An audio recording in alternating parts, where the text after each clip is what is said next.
शास्त्र कथा বলেছে মা আস্তে আস্তে জয় রাধে রাধে রাধে আস্তে আস্তে যেখানে হয় সাধুগুরু বৈষ্ণবের আগমন,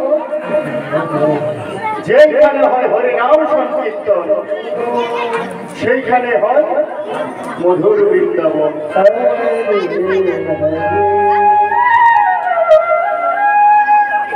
তাই বৃন্দাবনে আসলে আস্তে আস্তে মায়েদেরকে বলছে বা বৃন্দাবনে এসে কথা বললে কিন্তু আপনাদের পাপ হবে। আস্তে আস্তে সবাই চেষ্টা করবেন মধুর বৃন্দাবনে আসলে প্রাণ ভরে নীরবে বসে প্রাণ ভরে কৃষ্ণ নাম শ্রবণ করার জন্য।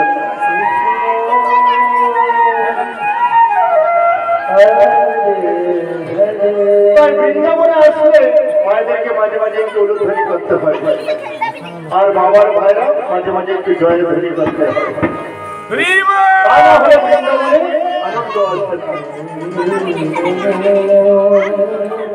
তাই আমার পদকর্তা বলেছে চলবে আমার মন মধুর বৃন্দাবন। আমরা তো হয়নি আস্তে আস্তে জায়গা দেওয়া,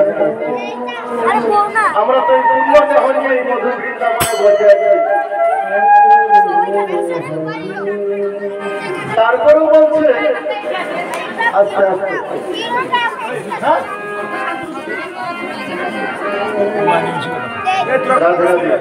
আপনারা যদি কথা বলেন আস্তে আস্তে, তাহলে আমরা গান করে আনন্দ পাবো না, আপনারাও গান শুনে আনন্দ পাবেন।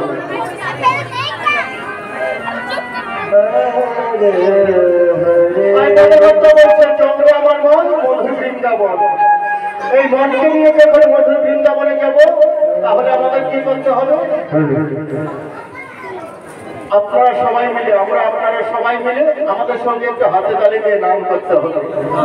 আমরা তো দেহ নিয়ে বৃন্দাবন বসে গেছি, আর মনকে নিয়ে যখন যাব মনে প্রাণী এক করে একটু হাতে তালি দিয়ে নাম করবেন। তার আগে সব বাইরে একসঙ্গে একটু ধ্বনি করবেন, জয়ধ্বনি করবেন।